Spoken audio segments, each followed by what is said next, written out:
Hello friends, कैसे हैं आप सब। I hope you all are fit and fine. I am Shilpa, your mentor for UGC NET paper 1 and paper 2 commerce और आप सबका स्वागत है आज एक नए लेक्चर में।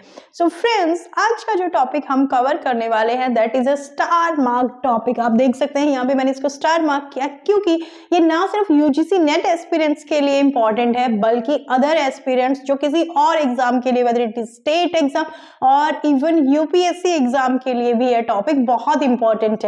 सो फ्रेंड्स, आज के वीडियो को बहुत ध्यान से देखिएगा एंड जहां पे आपको जरूरी लगता है वो पॉइंट्स के लिए आप अपने नोट्स भी प्रिपेयर कीजिएगा क्योंकि यह टॉपिक अक्सर जिनके सिलेबस में है उनके एग्जाम में पूछा ही जाता है।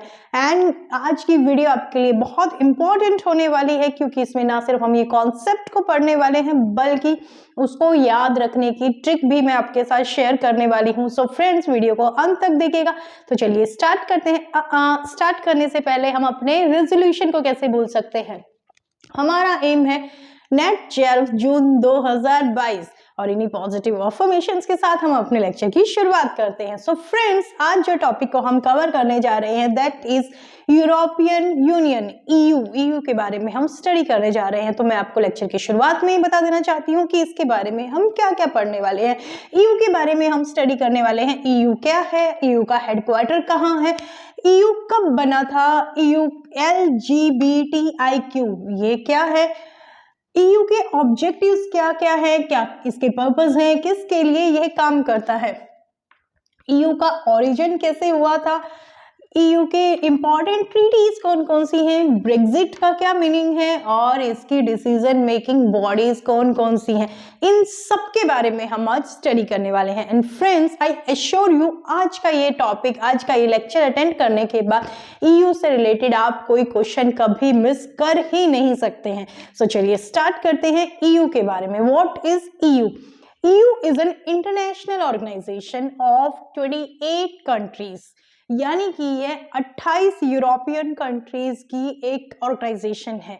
EU is a unique economic and political union of 27 member countries that are located primarily in Europe. And ये जो member state हैं, they have adopted a common economic, social and security policies, यानी कि 27 देशों ने मिलकर एक ऑर्गेनाइजेशन बनाई है। हम बोलेंगे एक कॉमन उन्होंने अपनी ऑर्गेनाइजेशन फॉर्म की है। तो 27 मेंबर कंट्रीज का ये एक ग्रुप बोल सकते हैं ईयू को। सो ईयू की खास बात क्या है कि all members remain sovereign and independent state. They have decided to pool their sovereignty in area where it makes sense to work together, यानी कि इन 27 देशों ने अपने आप को इंडिपेंडेंट और सॉवरेन रखते हुए भी इंटरडिपेंडेंट है ये एक दूसरे पे। किस लिए? कुछ एरियाज में, कुछ क्षेत्र में जहां पर ये एक साथ मिलकर काम करते हैं और इनके लिए सब डिसीजन लेती है ये ऑर्गेनाइजेशन जिसको बोलते हैं ईयू। सो इसको हम बोल सकते हैं कि member states delegate some of their decision making power to the shared institution they have created so that the decision on specific matter of common interest can be made democratically at EU level। यानी कि ये जो 27 देश हैं ये अपनी decision making power का कुछ हिस्सा डेलीगेट कर देते हैं। किस लिए? इंटरनेशनल लेवल पे डिसीजन लेने के लिए, सो दैट EU इनके लिए डिसीजन ले सके। क्यों? ताकि सभी देशों का इसमें हित हो, सभी देशों का इसमें फायदा हो। तो जो सभी देशों के लिए कॉमन इंटरेस्ट है, कॉमन फायदे की चीज है, फायदे के टॉपिक है, वहां पर ये देश अपने लिए डिसीजन लेने की पावर दे देते हैं ईयू को। सो फ्रेंड्स, आई होप आपको ईयू का मीनिंग क्लियर हो गया होगा। मैं एक बार क्विकली इसको आपको फिर से बता देती हूँ। ईयू क्या है? EU is an international organisation of 27 member countries who are located in the European region, यानी कि अगर मान के चलते हैं दिस इज यूरोपियन रीजन और इसमें ये 27 देश आते हैं। इन 27 देशों ने मिलकर क्या किया है? इन 27 देशों ने मिलकर अपने आप को कुछ पार्ट्स के लिए, कुछ एरियाज के लिए इंटीग्रेट कर लिया है और इन्होंने एक ऑर्गेनाइजेशन बना दी है EU.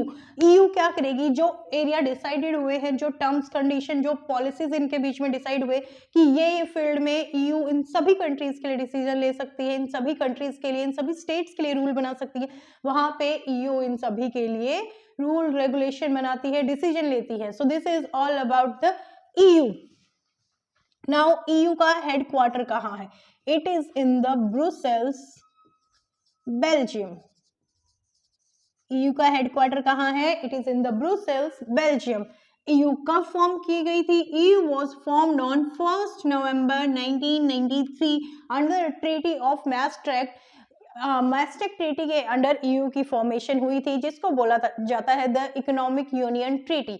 Now the term comes LGBTIQ। यह टर्म क्या है? So the European Union has been declared as LGBTIQ freedom zone. LGBTIQ है, LGB है आपका lesbian, gay, bisexual, transgender, intersex and queer freedom zone. So जो ये कैटेगरीज है, इन कैटेगरीज को इक्वल ट्रीटमेंट देने के लिए, इनके अगेंस्ट सभी डिस्क्रिमिनेशन को दूर करने के लिए 11 मार्च 2021 को यूरोपियन पार्लियामेंट ने ईयू को as a LGBTIQ freedom zone declare किया है। So friend, this was the introduction part of European Union. Now we're going to study about the objectives of EU, यानी कि EU के objectives क्या क्या हैं, ये किन किन पर्पस के, किन किन कारणों के ऊपर काम करती है। So सबसे पहले आता है to promote peace, यानी कि यह इंटरनेशनल लेवल पर पीस को एस्टेब्लिश करने के लिए, शांति को एस्टेब्लिश करने के लिए काम करती है। और इसके लिए in 2012 it is awarded with Nobel peace prize.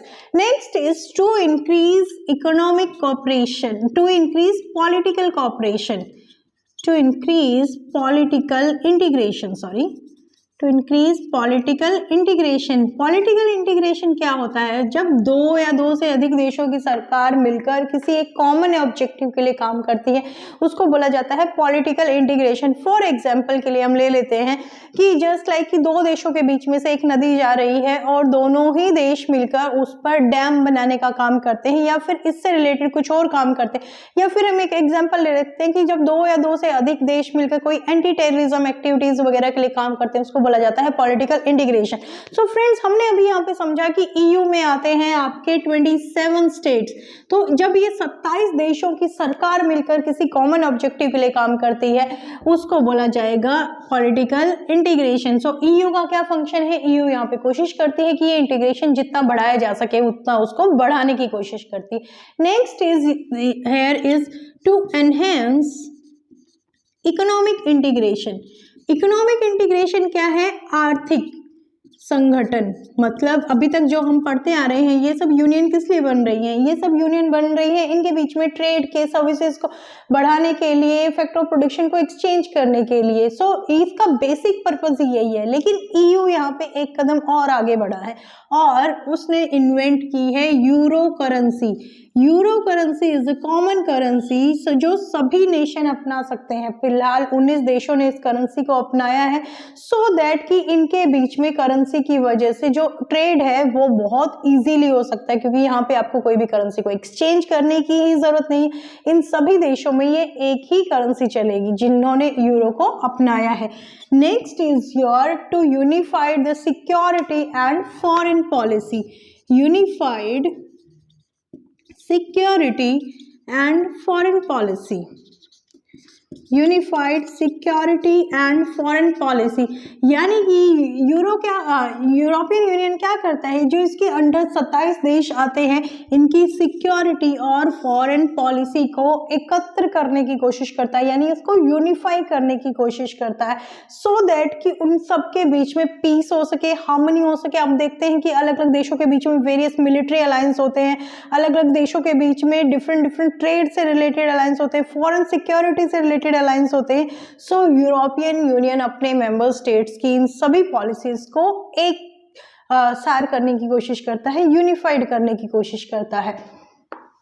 Next ये प्रोवाइड कराता है आपको कॉमन सिटीजनशिप राइट। यानी कि सिटीजनशिप क्या है, जैसे इंडिया में रहने वाला बंदा कहलाता है इंडियन, ऐसे ही यूरोपियन यूनियन का जो पार्ट स्टेट के जो पार्ट है वो सब उन सभी स्टेट्स में रहने वाले बंदे को बोला जाएगा यूरोपियन। सो जो ये यूरोपियन सिटीजनशिप प्रोवाइड करता है ये आपको 1, 2 या 10, 20 देशों की नहीं करता है, ये सिटीजनशिप मिलती है उन सभी 27 देशों के लिए। यानी कि आप एक जगह पे रह रहे हैं लेकिन आप 27 देशों के सिटीजन हैं if you are part of European Union country. So यहाँ पर आप किसी भी देश में काम कर सकते हैं फ्रीली, एक देश से दूसरे देश में विदाउट एनी वीजा वगैरह आप मूव कर सकते हैं क्योंकि आप सभी 27 देशों के सिटीजन हैं। Next is your enhanced cooperation in the area of judiciary,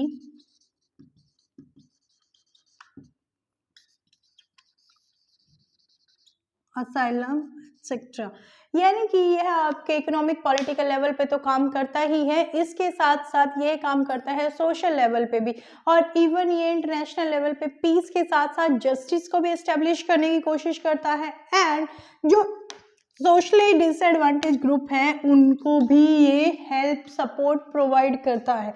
so friends, these all are objectives of EU and this list is not limited to this, there is an exhaustive list. So इनमें से जो हमने कुछ main objectives है वहां पे इनको cover करने की कोशिश की सो दैट आपको एक ब्रीफ आइडिया आ सके कि EU करती क्या है। सो अभी हम समझेंगे कि EU का ओरिजिन कैसे हुआ था। So after the second world war, जब the whole world was suffering from the just like कि आप पूरा वर्ल्ड एक डिस्ट्रक्शन से निकल रहा था, तो यूरोपियन जो कंट्रीज थी, यूरोपियन जो कॉन्टिनेंटल था, ये पूरा ही एक तरह से तहस नहस हो गया था। वहाँ के देशों की इकोनॉमीज पूरी तरह से बर्बाद होने के कगार पे थी। तो क्या हुआ, वहाँ पे कुछ देश आगे आए और उन्होंने इकोनॉमिकली पॉलिटिकली अपने आप को इंटीग्रेट करने का सोचा सो दैट कि वो उस पीरियड से अपने आप को निकाल सके, उबार सके और ग्रो कर सके। सो फ्रेंड्स, ये कहाँ से स्टार्ट हुआ? ये स्टार्ट हुआ 1951 से। इन 1951 आपकी जो फर्स्ट एक ट्रीटी साइन हुई, that was the treaty of Paris. Treaty of Paris ये किन किन 6 देशों के बीच में साइन हुई है? ये इसके लिए 6 देश आगे आए, Belgium, France, Italy, Luxembourg, the Netherlands and the West Germany. इन 6 देशों ने मिलकर एक ट्रीटी साइन की जिसको बोला गया ट्रीटी ऑफ पेरिस। उस ट्रीटी का क्या इम्पैक्ट हुआ? उस ट्रीटी का इम्पैक्ट हुआ कि 1952 में आपकी एक ऑर्गेनाइजेशन एस्टेब्लिश की गई जिसको बोला गया European coal and steel community. European coal and steel community क्या है? This is a kind of free trade area for the several economic and military हम कहेंगे आइटम्स बोल सकते हैं, हम रिसोर्सेज बोल सकते हैं, जैसे कि उन देशों के बीच में कोल का, कोक का, ये कोक नहीं आपका पीने वाला कोक नहीं, Coke is a secondary fuel, Coke का, स्टील का, स्क्रैप का एंड आयरन ओर का, इन सब का फ्री एक्सचेंज उन्होंने अपने बीच में एग्री किया। फिर फ्रेंड्स उसके बाद आया 1957 का दौर। 1957 में क्या हुआ? आपकी ट्रीटी ऑफ रोम साइन की गई। ट्रीटी ऑफ रोम साइन की गई। ट्रीटी ऑफ रोम में क्या हुआ? ट्रीटी ऑफ रोम में ये जो 6 नेशन थे ECSC वाले, इन्होंने 2 ट्रीटीज बनाई। 2 ट्रीटीज कौन कौन सी हैं आपकी? ये है यूरोपियन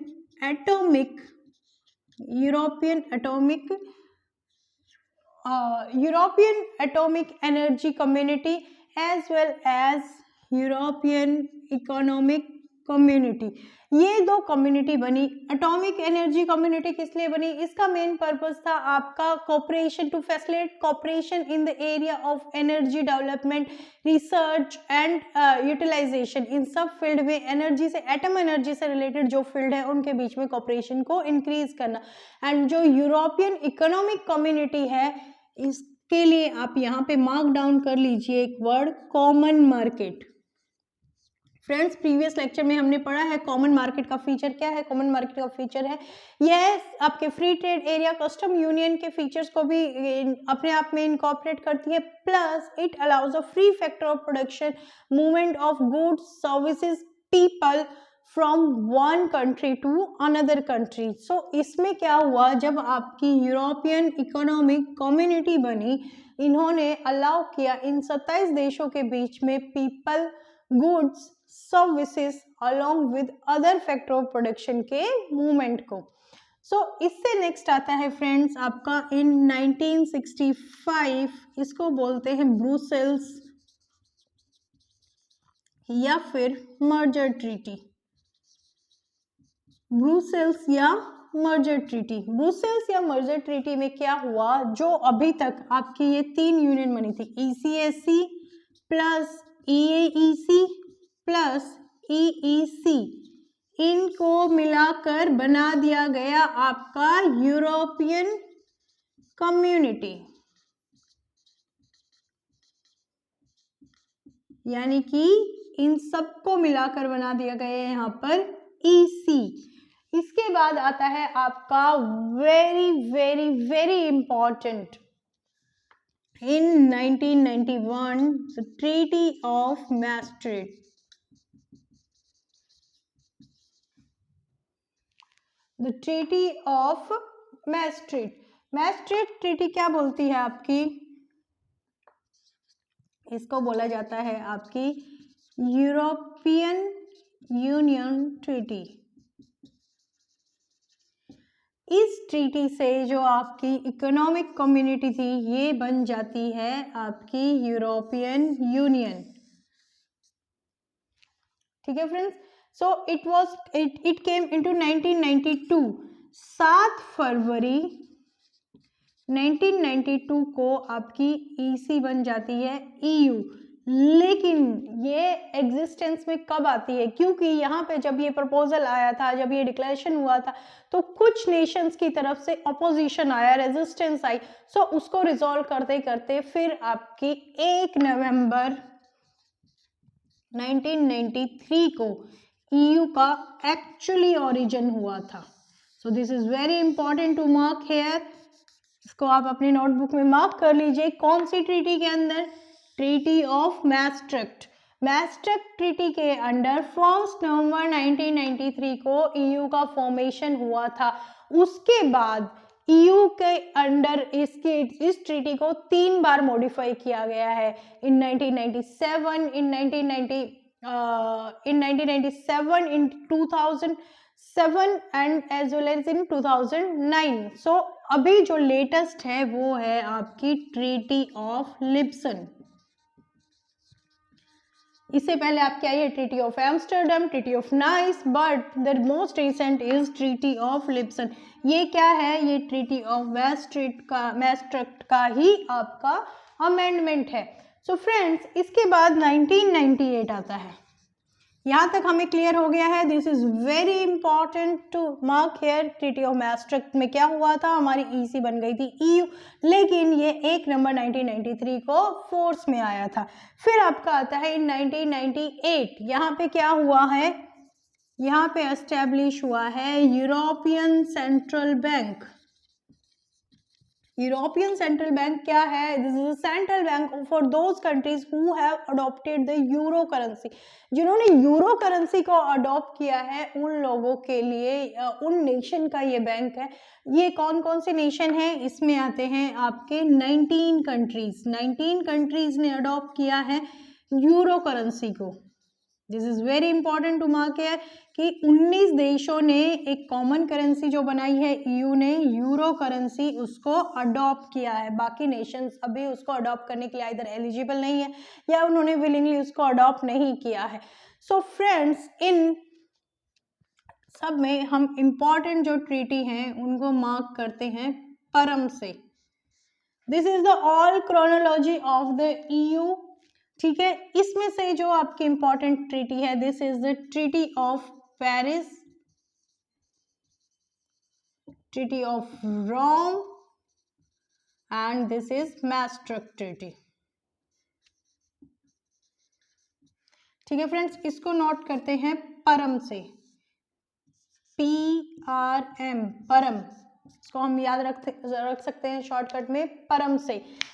यहाँ पे क्या है, ट्रीटी ऑफ पेरिस में क्या हुआ आपका, ECSC का फॉर्मेशन हुआ, यानी कि यहाँ पे ओरिजिन हुआ। ये कब आई थी, ये आई थी 1951 में, यानी कि हम मान के चलते हैं 1951, यानी कि 51 रुपए हम एक शुभ शगुन मान लेते हैं, तो इसको हम मान लेते हैं ये शुभ शगुन हुआ 51 रुपए से, यानी कि 1951 से।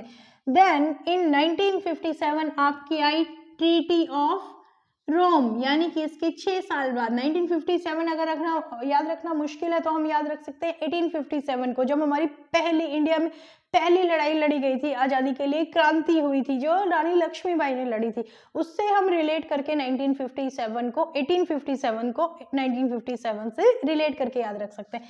Next is your treaty of maastricht। maastricht की ट्रीटी शुरू कब हुई थी, 1992 में, लेकिन फोर्स में कब आई थी, 1 नवंबर 1993 को, 1 नवंबर, यानी कि इसको मोस्ट ऑफ द स्टेट में हम देख सकते हैं कि इसको हरियाणा डे या पंजाब डे भी माना जाता है, तो इसको याद रखने के लिए हम सिंपल याद रख सकते हैं 1 नवंबर, यानी कि हरियाणा डे या पंजाब डे के दिन इन 1993।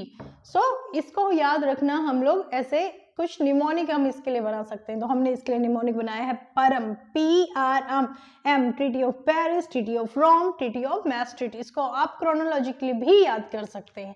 सो friends, it was the important treaty. Now comes the Brexit. क्या है ब्रेग्जिट? एक इंपॉर्टेंट टर्म है जो काफी बार आपको कहीं पे सुनने को या एग्जाम में भी देखने को मिल जाती है। अभी हम बात कर रहे थे जब EU बना था तो 6 नेशंस ने मिलके इसको बनाया था, मतलब इसकी शुरुआत की थी, बट धीरे धीरे बाकी नेशंस इसको ज्वाइन करते गए। लेकिन इन 2022 31 जनवरी 2020 ब्रिटेन, और इसको बोलेंगे UK, एग्जिटेड फ्रॉम EU, यानी कि ब्रिटेन ने EU से एग्जिट कर दिया। This is the first nation जिन्होंने EU से एग्जिट किया है। इसको बोला गया है ब्रेग्जिट, यानी कि ब्रिटेन का एग्जिट। कब एग्जिट किया है? 31 जनवरी 2020 को। ब्रिटेन ने EU को ज्वाइन कब किया था? 1 जनवरी 1973 को इसने ज्वाइन किया था, एंड आफ्टर 47 ईयर्स इन्होंने एग्जिट कर दिया है EU से। So friend, this was the Brexit. अब हम पढ़ेंगे कि EU की डिसीजन मेकिंग बॉडी कौन कौन सी हैं। तो इसकी मेनली हम लोग 3 बॉडीज के बारे में बात करने वाले हैं। First is European parliament. European parliament क्या है? जैसे कि हमारे देश में पार्लियामेंट है, ऐसे ही यूरोपियन यूनियन की एक अपनी पार्लियामेंट है जिसमें वो सब देशों को रिप्रेजेंट करते हैं, और यह सब देशों के लोग मिलके यूरोपियन पार्लियामेंट के मेंबर को चूज करते हैं, और यह एक लेजिस्लेटिव बॉडी है। So normally there are 705 members.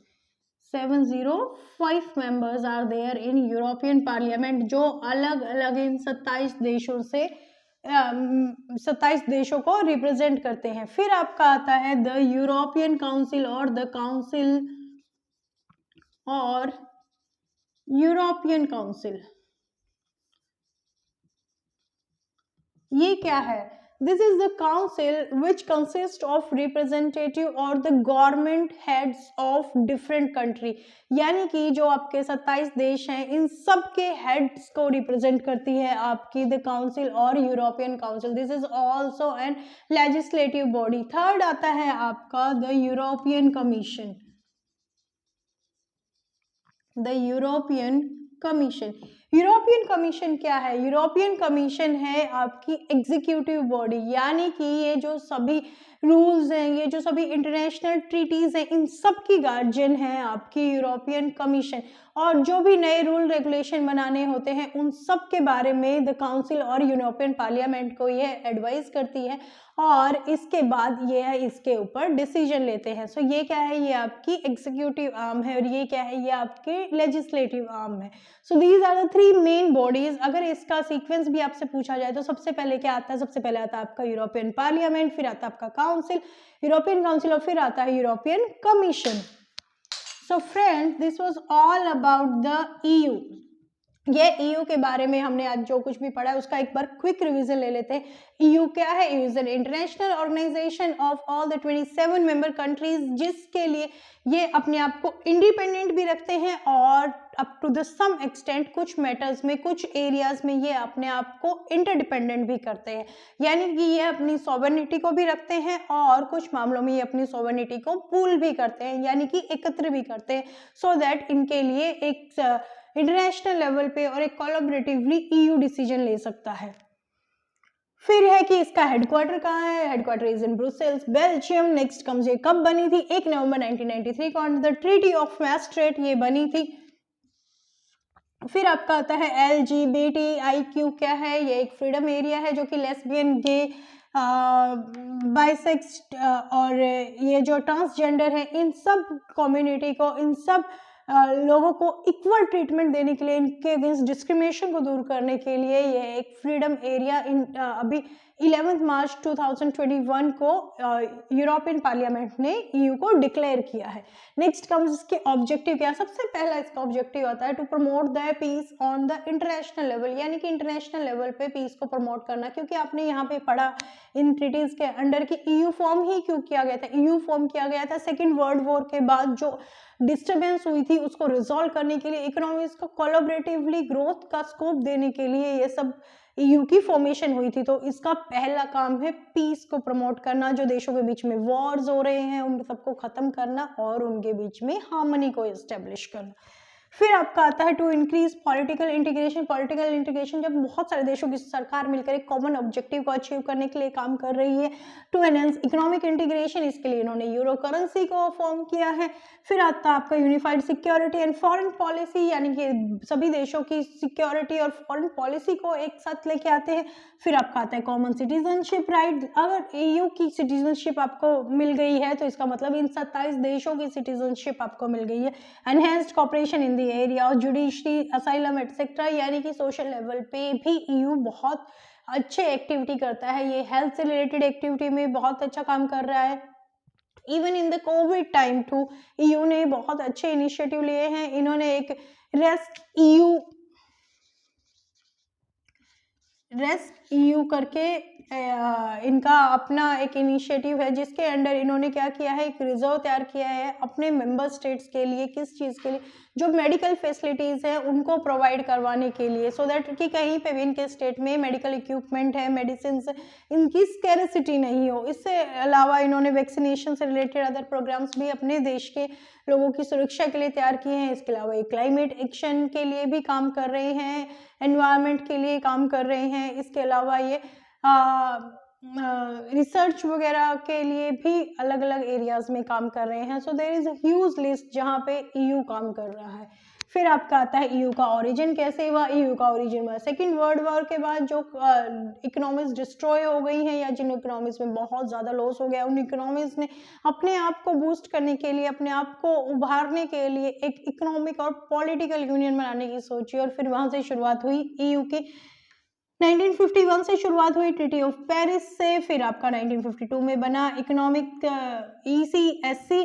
फिर 1957 में आया आपका ट्रीटी ऑफ रोम, जिसमें आपकी 2 यूनियन बनी। फिर आपकी आई 1965 में मर्जर ट्रीटी, जिसमें इन तीनों यूनियन को मिला के एक यूरोपियन कम्युनिटी बना दी। और 1992 this is very important, I am repeating again, कि ट्रीटी ऑफ मैस्ट्रिट आती है, जिसमें EC को बदल नाम रख दिया जाता है उसका यूरोपियन यूनियन, और यहाँ से बर्थ होता है this is the happy birthday of EU। EU का हो गया यहाँ पे हैप्पी बर्थडे। कब हुआ ये हैप्पी बर्थडे? 1 नवंबर 1993 को। कौन सी ट्रीटी के अंदर हुआ? अंदर ट्रीटी ऑफ मैस्ट्रिक्ट। फिर आपका आता है इसके ही अमेंडमेंट्स आए हैं और लेटेस्ट अमेंडमेंट है इसका ट्रीटी ऑफ लिब्सन। फिर आपका 1998 में आता है यूरोपियन सेंट्रल बैंक एस्टेब्लिश हुआ है। ये क्या है, ये 19 कंट्रीज के लिए यूरो करेंसी जिन्होंने अपनाया उनके लिए बैंक है।